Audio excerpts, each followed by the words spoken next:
তো আমরা নাইট্রোজেন পদ্ধতিটি কীভাবে সংঘবদ্ধ করে রাইজোবিয়াম ব্যাকটেরিয়া সেটা আলোচনা করি। তো এই যে পদ্ধতির মাধ্যমে রাইজোবিয়াম ব্যাকটেরিয়া নাইট্রোজেন সংঘবদ্ধ করে, সেই পদ্ধতিটি আমরা কতগুলো ধাপে ভাগ করতে পারি। প্রথম যে ধাপ সেটা হচ্ছে প্রিফিক্সেশন স্টেজ। প্রিফিক্সেশন স্টেজে আন্ডারে আমরা এটাকে আবার কতগুলো অংশে ভাগ করতে পারি বা কতগুলো ধাপে ভাগ করা যায় এর আন্ডারে। যেমন ধরো প্রিফিক্সেশন স্টেজ বা যাকে বাংলায় বলে প্রাক সংঘবন্ধন ঘটনার সময়, এই জায়গাটায় প্রথমে কি হয়, একটা কেমিক্যাল সিগন্যাল তৈরি হয়, অর্থাৎ প্রাক সংক্রমণ রাসায়নিক সিগন্যাল গঠন হবে। সেটা কি? সেটা হচ্ছে গিয়ে ধরো এই যদি পোষকটির মূল হয়, মূলের মূলরম যদি এটা ধরা হয়, যে গাছের যে মূলের যে মূলরম সেটা হচ্ছে এটা ধরা হয়। এবার এই পোষকের মূল থেকে কিছু রাসায়নিক পদার্থ এখান থেকে নিঃসৃত হবে ও এই মূল থেকে কিছু রাসায়নিক পদার্থ নিঃসরণ করবে। এই রাসায়নিক পদার্থের প্রভাবে ব্যাকটেরিয়াগুলো যেটা ওর আশেপাশে থাকবে, তাহলে এগুলো সে হচ্ছে ব্যাকটেরিয়া।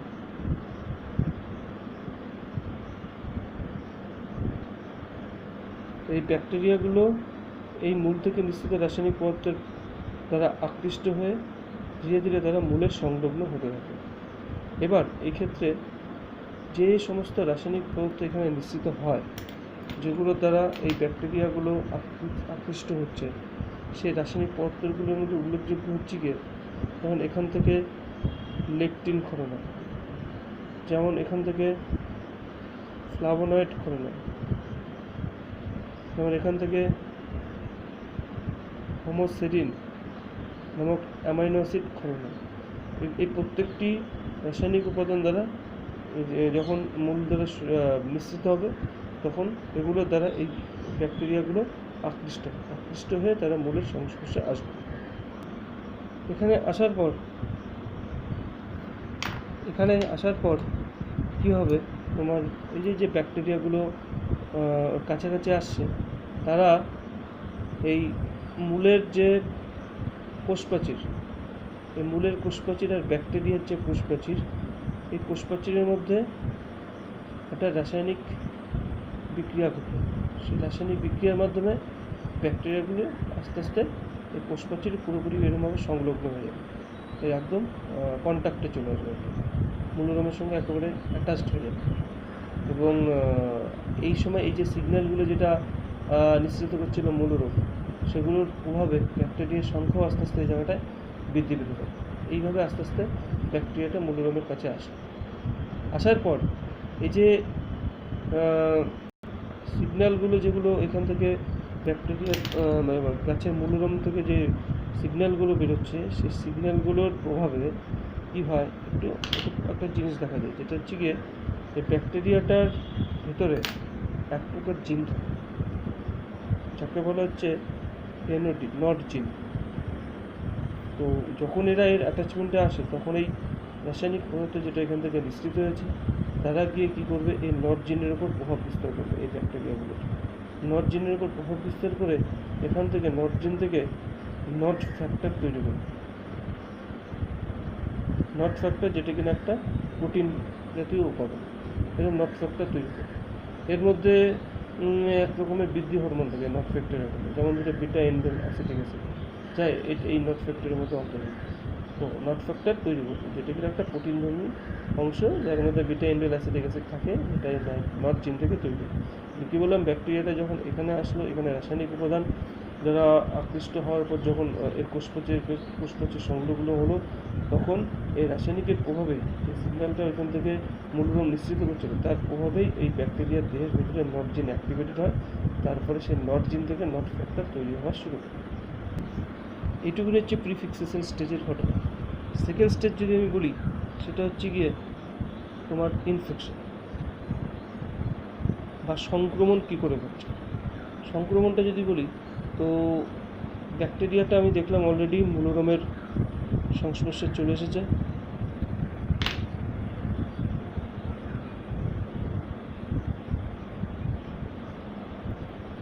এবার এই মূলরমে আসার পর এবার ওর কাজ হচ্ছে ইনফেকশন করা।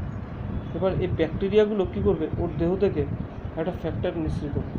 যাকে সংক্ষেপে বলে RHCF ফ্যাক্টর, বা এটাকে ফুল ফর্মে যদি আমি বলি রুট হেয়ার কার্লিং ফ্যাক্টর বলে। এটাকে বলে রুট হেয়ার কার্লিং ফ্যাক্টর। এই রুট হেয়ার কার্লিং ফ্যাক্টরটা ব্যাকটেরিয়া নিশ্চিত করে। এই রুট হেয়ার কার্লিং ফ্যাক্টর এবং ব্যাকটেরিয়ার ভেতরের নট ফ্যাক্টর, এর সাথে থাকা নট ফ্যাক্টর, এই দুটো ফ্যাক্টরের প্রভাবে দেখা যাবে যে মূলরোমের একটু গঠনের পরিবর্তন। কী পরিবর্তন হয়? দেখা যাবে মূলরোমটি এরকমভাবে স্ট্রেট ছিল, সেটা এরকমভাবে জাস্ট একটু বেঁকিয়ে যাবে, এরকম করে বেঁকিয়ে যাবে, এরকমভাবে বেঁকিয়ে যাবে। বেঁকিয়ে যাওয়ার ফলে এদের তো সংলগ্ন রয়েছে আমার ব্যাকটেরিয়াগুলো, এরকমভাবে তারা রয়েছে কাছে, এবং এই নট ফ্যাক্টরের প্রভাবে বেঁকিয়ে যাওয়ার ফলে এর যে অগ্রপ্রান্ত, অর্থাৎ মূলরোমের যে অগ্রপ্রান্তটা, সেই অগ্রপ্রান্তে এই নট ফ্যাক্টরগুলোর প্রভাবে একটা ছিদ্র সৃষ্টি হবে, অগ্রভাগে একটা ছিদ্র সৃষ্টি হবে, যার মধ্যে আর কি ব্যাকটেরিয়া মূলের ভিতরে প্রবেশ করতে পারে। এই হচ্ছে ঘটনা। এইভাবেও ইনফেকশনটা হবে। মানে কী করলাম, ব্যাকটেরিয়াটা এখানে আসলো মূলরোমের সংস্পর্শে, আসার পর এখানে ওই ব্যাকটেরিয়ার ভিতরে একটা RHCF বা রুট হেয়ার কার্লিং ফ্যাক্টর তৈরি হয়, আর একটা নট ফ্যাক্টর তো আগে থেকেই থাকে। এই দুটো ফ্যাক্টরের প্রভাবে ব্যাকটেরিয়াগুলো এই যে মূলরোমের একদম অগ্রভাগকে এরকমভাবে বেঁকিয়ে দেবে, বিশেষ করে নট ফ্যাক্টর, এবং এই জায়গাটা একটা ছিদ্র সৃষ্টি করবে নট ফ্যাক্টর করে, যার দিয়ে ব্যাকটেরিয়াটার ভিতরে ঢুকবে। এইভাবে ইনফেকশনটা সম্পন্ন করে। থার্ড স্টেপে যেটা আছে, যে পয়েন্টটা, সেটা হচ্ছে গিয়ে সংক্রমণ সূত্র গঠন বা ফর্মেশন অফ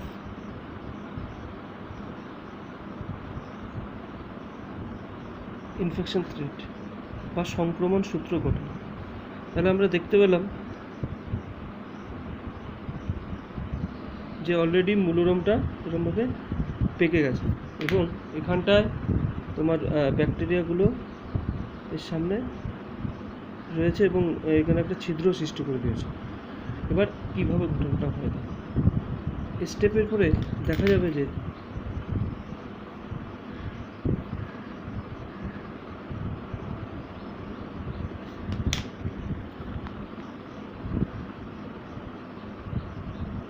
এই জায়গাটা যে ব্যাকটেরিয়াটা এসছে, ও এবার ভেতরে ছিদ্র দিয়ে ঢুকবে, ঢুকে এখানটা একটা নালী সৃষ্টি করবে, এরকম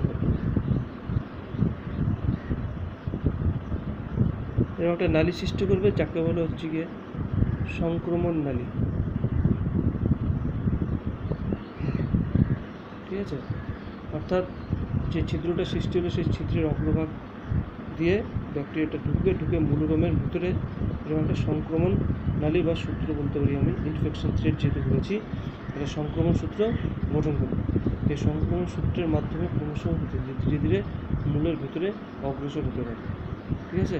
এইভাবে ও আস্তে আস্তে ভেতরে ঢুকবে, এবং এক্ষেত্রে মনে রাখতে হবে যেটা, সেটা হচ্ছে এই যে সংক্রমণ সূত্রটা সৃষ্টি হয়েছে, এই সংক্রমণ সূত্রের মধ্যে অলরেডি ব্যাকটেরিয়ারই তো থেকে সৃষ্টি সংক্রমণ সূত্র, তো এর মধ্যে যে নট ফ্যাক্টরটা আছে, সেই নট ফ্যাক্টরটা কিন্তু আস্তে আস্তে এইখানে ভেতরে ব্যাকটেরিয়ার সংখ্যাকে বাড়াতে পারে, এবং এটা আস্তে আস্তে জালকের আকারে ভিতরে বিস্তৃত হতে থাকে।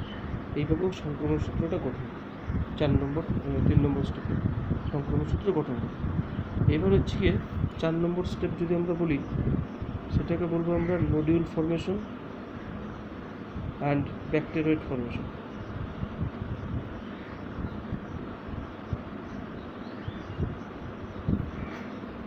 এখানে কি হয়, নোডিউল কি ব্যাকটেরিয়েড কি সব আমরা আলোচনা করব। এই নোডিউল ফর্মেশনে আমরা দেখব কী হবে, যখন এই ধীরে ধীরে এই সংক্রমণ সূত্রটা বা সংক্রমণ নালীটা যখন আস্তে আস্তে অগ্রসর হতে থাকবে, তখন এগুলো হচ্ছে কি মূলের কর্টেক্স অঞ্চল। এই কর্টেক্স অঞ্চলের মধ্যে যখন এটা ধীরে ধীরে অগ্রসর হতে থাকবে, তখন এই কর্টেক্স অঞ্চলের মধ্যে থাকা বিভিন্ন ধরনের নালিকা বান্ডিল, যেমন ধরো জাইলাম ফ্লোয়েম দিয়ে তৈরি হয় নালিকা বান্ডিল, সেই নালিকা বান্ডিলের সংলগ্ন কিছু কোষ, সাপোজ ধরো এইখানের কোষগুলোর কথা আমি বলছি, এই নালিকা বান্ডিলের সংলগ্ন কোষগুলো মূলের মধ্যে আগে থেকে তৈরি সাইটোকাইনিন হরমোনের প্রভাবে বিশেষভাবে এখানের কোষগুলো বিভাজিত হতে থাকবে, অতিরিক্ত হারে বিভাজিত হতে থাকবে এবং বিভাজিত হয়ে ওরা একটা স্ট্রাকচার গঠন করবে। ধরো এরকম একটা স্ট্রাকচার গঠন করলো, ক্রমাগতভাবে বিভাজিত হয়ে এই জায়গার অংশগুলো একটা স্ট্রাকচার গঠন করে, যে স্ট্রাকচারকে আমি বলতে পারি নডিউল প্রাইমোর্ডিয়াল।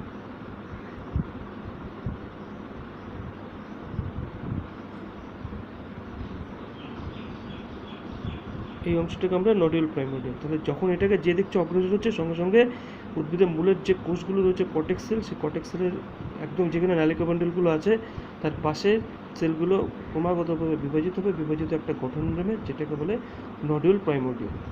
এবার ধীরে ধীরে সংক্রমণ সূত্রটা এগোচ্ছে, সংক্রমণ সূত্র যত বৃদ্ধি পাবে এই নডিউল প্রাইমোর্ডিয়ালের তত এটা বাড়তে থাকবে। এইভাবে আস্তে আস্তে দেখা যাবে এই যে তোমার এই যে সংক্রমণ সূত্রটা আস্তে আস্তে বৃদ্ধিপ্রাপ্ত হতে হতে এই নডিউল প্রাইমোর্ডিয়ালের সংস্পর্শে এসে মিশবে। ঠিক আছে, এবার এইখানে এসে যুক্ত হবে। এবার ব্যাকটেরিয়াগুলোই নডিউল প্রাইমোর্ডিয়ালে এবার প্রবেশ করবে। যেই এই সংক্রমণ সূত্রের ভেতরে যে ব্যাকটেরিয়াগুলো ছিল, যেগুলো এই সংক্রমণ সূত্রের মধ্যে অবস্থান করছিল, তারা এবার ধীরে ধীরে এই প্রাইমোর্ডিয়ালের মধ্যে ঢুকবে। অর্থাৎ ভেতরটাকে যদি আমি দেখি যে ভেতরে কী হচ্ছে, যে ধরো এরকম একটা প্রাইমোর্ডিয়াল নডিউল সৃষ্টি হয়েছে বা নডিউল প্রাইমোর্ডিয়াল সৃষ্টি হয়েছে, তার মধ্যে দিয়ে এরকমভাবে যে সংক্রমণ সূত্র দিয়ে যে ব্যাকটেরিয়াগুলো আছে তারা এর মধ্যে প্রবেশ করবে, এই নডিউল প্রাইমোর্ডিয়ালের মধ্যে। এই জায়গাটায় ওরা প্রবেশ করে ব্যাকটেরিয়াগুলো দ্রুত বিভাজিত হতে থাকবে এবং বিভাজিত হওয়ার পর ব্যাকটেরিয়াগুলো একসময় দেখা যাবে এদের বিভাজনটা এই প্রাইমোর্ডিয়াল নডিউলের মধ্যে বা নডিউল প্রাইমোর্ডিয়ালের মধ্যে যে নেমেই আমরা ডাকি না কেন, এই জায়গাটায় ওরা একটা সময় দ্রুত বিভাজিত হওয়ার পর দেখা যাবে যে ওদের বিভাজনটা বন্ধ হয়ে ওরা নিশ্চল হয়ে যাবে এই জায়গাটা, এবং নিশ্চল হয়ে চুপচাপ এই নডিউল প্রাইমোর্ডিয়ালের মধ্যে অবস্থান করবে। এবং এই যে ব্যাকটেরিয়ার এই যে নিশ্চল অবস্থায় এখানে থাকবে, ওরা এখানে চুপচাপ একটা নির্দিষ্ট সংখ্যকভাবে বিভাজিত হওয়ার পর চুপচাপ এখানে বসে থাকবে। এই যে চুপচাপ থাকা অবস্থা বা নিশ্চল হয়ে পড়ে থাকার যে অবস্থা, এই অবস্থায় থাকা এই ব্যাকটেরিয়াগুলোকে বলা হয় ব্যাকটেরয়েড। অর্থাৎ যে ব্যাকটেরিয়াগুলো ঢোকার পর এই জায়গাটায় প্রথমে বিভাজিত হয়ে একটা নির্দিষ্ট সংখ্যক ব্যাকটেরিয়া রূপান্তর হওয়ার পর একটা সময় দেখা যাবে তারা আর বিভাজন হচ্ছে না বা তারা বিভাজিত হচ্ছে না, তারা চুপচাপ এখানে বসে থাকে একটা নির্দিষ্ট অবস্থায়। এই যে চুপচাপ নিশ্চল অবস্থায় বসে থাকা অবস্থায় যে ব্যাকটেরিয়াগুলো থাকে তাদেরকে বলা হয় ব্যাকটেরিয়া, অর্থাৎ ব্যাকটেরিয়া তৈরি হয়। কিন্তু এই ব্যাকটেরিয়াগুলো অঙ্গ সংস্থানিগতভাবে যদি আমি দেখি তাহলে মেন যে ব্যাকটেরিয়া তার থেকে কিন্তু একটু আলাদা। এরা কী করে রাসায়নিকভাবে নাইট্রোজেন সংকোচনের জন্য প্রস্তুত হয়ে যায় এই সময়। এবং এই যে ব্যাকটেরিয়ার যে সংক্রমণ সূত্রটা এসছে, এটা যেহেতু ব্যাকটেরিয়া নডিউল প্রাইমোর্ডিয়ালের সংস্পর্শে এসছে, তো এটা কী হয় আস্তে আস্তে এরকমভাবে এটাকে আস্তে আস্তে আবৃত করে রাখে এই তোমার। তো এই ব্যাকটেরিয়া যেটা ব্যাকটেরিয়াকে বেষ্টন করে যে সংক্রমণ সূত্রের যে পর্দাটা দ্বারা এই ব্যাকটেরিয়াটা এরকমভাবে আবৃত হয়ে রয়েছে, সেই আবৃত অংশটাকে বলা হয় পেরিব্যাকটেরিয়েড মেমব্রেন। অর্থাৎ কী বললাম কথাটা আরেকবার বুঝবে, যে সংক্রমণ সূত্রটা এখানে আসলো এসে এই ব্যাকটেরিয়াদের আবৃত করে রেখেছে কার সাথে, নডিউল প্রাইমোর্ডিয়ালের সাথে যে অ্যাটাচমেন্টটা।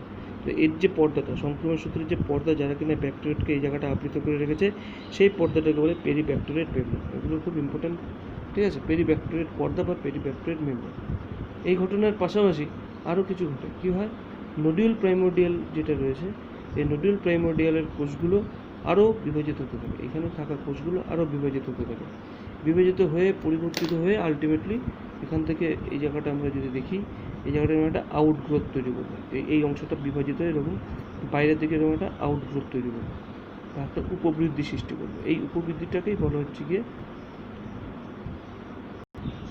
নডিউল বা অর্বুদ। অর্থাৎ সিম্পল যদি রূপটা হয় বা মূলটা হয়, মূলের থেকে দেখা গেলো যে মূলগুলো বেরিয়েছে, মূলরমগুলো বেরিয়েছে, সেই জায়গাটা এরকম একটা আউটগ্রোথ দেখা যাবে মূলের মধ্যে, এরকম গুটি গুটি গুটি এরকম দেখা যাবে। এগুলোকে বলা হচ্ছে অর্বুদ। সেই অর্বুদটা এইভাবে সৃষ্টি হয় এবং এখানে এই সৃষ্ট যে অর্বুদটি, এ যেহেতু মূলের কাছাকাছি সৃষ্টি হয় এবং এই মূলের কাছাকাছি বলতে মূলের একেবারে নালিকা বান্ডিলের সঙ্গে সরাসরি সংযোগ থাকে, তাই জন্য এই নালিকা বান্ডিলের সাহায্যে এরা বিভিন্ন বস্তু আদান প্রদানও করতে হবে।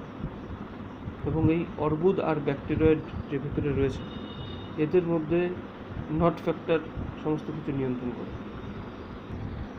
এবং 5 নম্বর স্টেপে কী হবে, যেটা হয় সেটাকে বলে বায়োকেমিক্যাল প্রসেস অফ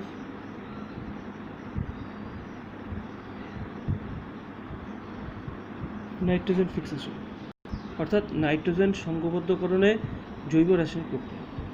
তাহলে আমরা দেখলাম অলরেডি যে মূলরোমের ভেতর দিয়ে ঢুকে এই জায়গাটা এরকম একটা অর্বুদ সৃষ্টি হয়ে গেছে মূলের ভিতরে, এগুলো হচ্ছে কটেক্স সেল, ঠিক আছে, এরকম একটা অর্বুদ সৃষ্টি হয়েছে।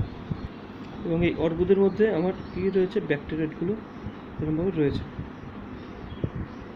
এবার এই ব্যাকটেরিয়েটগুলো অর্বুদের থেকে কী করবে সেটা যদি আমি বলি, তো এই ব্যাকটেরিয়েটগুলো এই জায়গাটা থেকে ওরা নাইট্রোজিনেস বলে একটা উৎসেচক আছে, এই উৎসেচকটা ব্যাকটেরিয়েটগুলো তৈরি করবে। এই নাইট্রোজেনের উৎসেচকটা ব্যাকটেরিয়েটগুলো তৈরি করার মাধ্যমে বা এই উৎসেচক তৈরি হওয়ার প্রভাবে এরা কী করবে, বায়ুমণ্ডল থেকে যে নাইট্রোজেন গ্যাসটা আসছে তাকে এই নাইট্রোজেনের উৎসেচকের প্রভাবে বায়ুমণ্ডলের নাইট্রোজেনকে ওরা বিচারিত করে অ্যামোনিয়াতে রূপান্তর করবে এই ব্যাকটেরিয়াটি।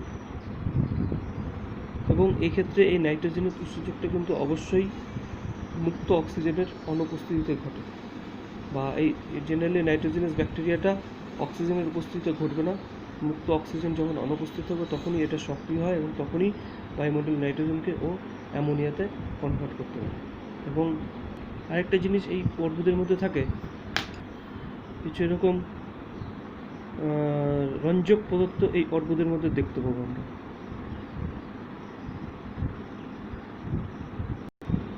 তো এরকম গোলাপি কালারের কিছু আমরা রঞ্জক এই জায়গাটা দেখতে পারবো। হ্যাঁ, এই গোলাপি বর্ণের রঞ্জক যেটা কিনা আমরা শিল্পগোত্র উদ্ভিদের মধ্যে আমরা অর্বুদের মধ্যে পাবো। এই গোলাপি কালারের রঞ্জকগুলোকে বলা হচ্ছে লেগ হিমোগ্লোবিন।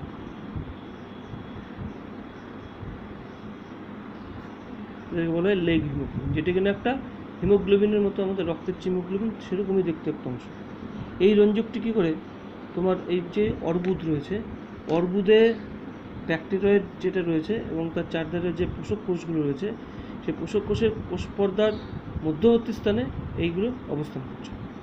এই লেগ হিমোগ্লোবিনের কাজ কি, এরা হচ্ছে গিয়ে অক্সিজেন অ্যাকসেপ্ট করে বা অক্সিজেন গ্রাহক হিসেবে কাজ করে, যেটা কিনা ডাইরেক্ট মুক্ত অক্সিজেন গ্রহণ করতে হয়। যখন নাইট্রোজেন সংঘবদ্ধ হয় সেই সময় যে নাইট্রোজেনের উৎসেচকের যে সক্রিয়তা হয়েছিল, সেই সক্রিয়তাটাকে বজায় রাখার জন্য মুক্ত অক্সিজেনের প্রয়োজন হয়। তো সেই মুক্ত অক্সিজেনকে প্রয়োজন সময় সবসময় সাপ্লাই করার জন্য লেগ হিমোগ্লোবিনের প্রয়োজন হয়। অর্থাৎ আরও ভালো ভাষায় বলতে গেলে যে যেহেতু নাইট্রোজেন সংঘবদ্ধ হচ্ছে, সেই সময় লেগ হিমোগ্লোবিনের নাইট্রোজেন সংঘবদ্ধন করার সময় এখানে নাইট্রোজেনের উৎসেচকের সক্রিয়তা খুব দরকার। তো সক্রিয়তাটা তো এখানে ব্যাকটেরিয়াগুলো নাইট্রোজেনাস তৈরি করছে এবং সেই নাইট্রোজেনের যে সক্রিয়তাটা বজায় রাখতে হেল্প করছে আমার এই লেগ হিমোগ্লোবিন। কীভাবে না, লেগ হিমোগ্লোবিনগুলো অক্সিজেনকে ওর সাথে যুক্ত করে রাখে এবং এই অক্সিজেনকে ব্যবহার করার মাধ্যমে ও কী করে এই জায়গাটায় তোমার নাইট্রোজেনের উৎসেচকের যে প্রয়োজনীয়তা বা নাইট্রোজেন উৎসেচকের যে সাপ্লাই সেটাকে অলওয়েজ মেনটেন করে। তো এইভাবেও নাইট্রোজেনের সাথে নাইট্রোজেনকে অ্যামোনিয়া তৈরি করে। তো এখানে একটা কথা একটু ডিটেলসে যদি বলি, যে জেনারেলি কী হয়, এই যে অর্বুদ যেটা আছে, এই অর্বুদের কোষে সুক্রোজ যেটা থাকে, যেটা উদ্ভিদের কাছ থেকে পায়, সেই সুক্রোজ থেকে প্রথমে গ্লুকোজ আর ফ্রুক্টোজ,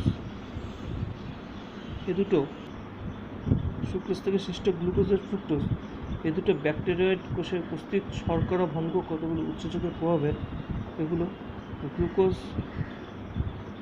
6-ফসফেটে কনভার্ট হয়।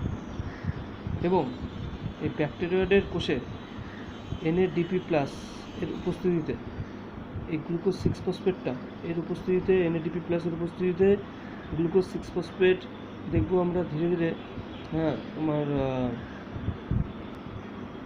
সিক্স ফসফোগ্লুকোনিক অ্যাসিড এটাতে পরিণত হয়। ঠিক আছে, এই এনএডিপি প্লাসের উপস্থিতিতে গ্লুকোজ সিক্স ফসফোগ্লুকোনিক অ্যাসিডে রূপান্তর হয় এবং এর পাশাপাশি NADPH প্লাস H প্লাস এটা বিজারিত NADPH আর H প্লাসটা উৎপন্ন হয়। এই NADPH আর H প্লাসটা পরবর্তী সময় ইলেকট্রন বাহকের দ্বারা বাহিত হয়ে নিজের ইলেকট্রনকে দান করে নিজে জারিত হয় এবং এটা ফেরিডক্সিনে বিজারিত হয়। এখান থেকে এটা ফেরিডক্সিনে বিজারিত হয়। কীভাবে? ওর থেকে ইলেকট্রন দান করার মাধ্যমে। এই বিজারিত ফেরিডক্সিন, এই বিজারিত ফেরিডক্সিন আবার কী করবে? নাইট্রোজেনের যে উৎসেচকটা আছে,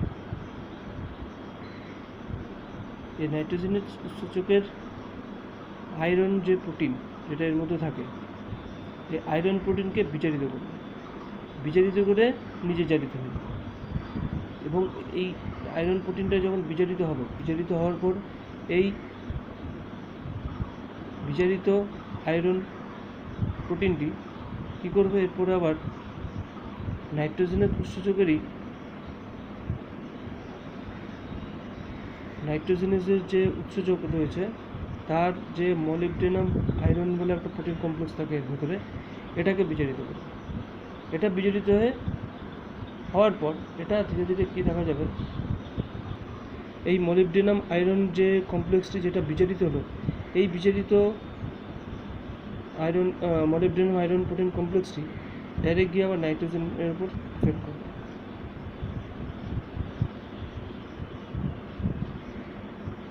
নাইট্রোজেনের উপর এফেক্ট করে এই নাইট্রোজেনকে বিজারিত করে এখান থেকে আলটিমেটলি এই নাইট্রোজেনটা যখন বিজারিত হয়ে এখান থেকে N2H4 যাকে বলে হাইড্রোজিনেজ বা হাইড্রোজিন এবং সবশেষে N2H4 থেকে আলটিমেটলি অ্যামোনিয়া NH3 এটা উৎপন্ন হবে। এই অ্যামোনিয়া এবার উদ্ভিদ ইউজ করবে অ্যাজ এ নাইট্রোজেন সোর্স। এইভাবে পুরো প্রক্রিয়াটার মাধ্যমে নাইট্রোজেন সংকলিত হয়। তাহলে এই জায়গাটা আরেকবার বলে দিই যে অর্বুদের মধ্যে যে সুক্রোজ থাকে, সুক্রোজটা গ্লুকোজের ফ্রুক্টোজে কনভার্ট হয়। ফ্রুক্টোজ আর গ্লুকোজ তখন NADP প্লাসের উপস্থিতিতে গ্লুকোজ 6-ফসফেট যেটা তৈরি হলো এখান থেকে, সেটা NADP প্লাসের উপস্থিতিতে 6-ফসফোগ্লুকোনিক অ্যাসিডের উৎপন্ন হয় এবং NADP প্লাসটা বিজারিত হয়ে NADPH আর H প্লাস এবং এই NADPH প্লাস ইলেকট্রন ত্যাগ করার মাধ্যমে ফেরিডক্সিনকে দেয়, তখন ফেরিডক্সিন বিজারিত হয়ে যায়। এই বিজারিত ফেরিডক্সিন আবার নাইট্রোজেনাস উৎসেচকের মধ্যে থাকা আয়রন প্রোটিন যেটা রয়েছে তাকে বিজারিত করে। এই আয়রন প্রোটিনটা বিজারিত হলে সে আবার বিজারিত রূপে চলে আসে। সেই বিজারিত আয়রন প্রোটিনটা আবার নাইট্রোজেনাস উৎসেচকের মধ্যে থাকা মলিবডেনাম আর আয়রনের যে কমপ্লেক্স রয়েছে তাকে বিজারিত করে। এই মলিবডেনাম আয়রনের যে বিজারিত অবস্থা সেটা গিয়ে নাইট্রোজেনের উপর এফেক্ট ফেলে। নাইট্রোজেন থেকে সেখান থেকে N2H4 তৈরি হয় যাকে বলে হাইড্রোজিন। ঠিক আছে, এটার নাম হচ্ছে গিয়ে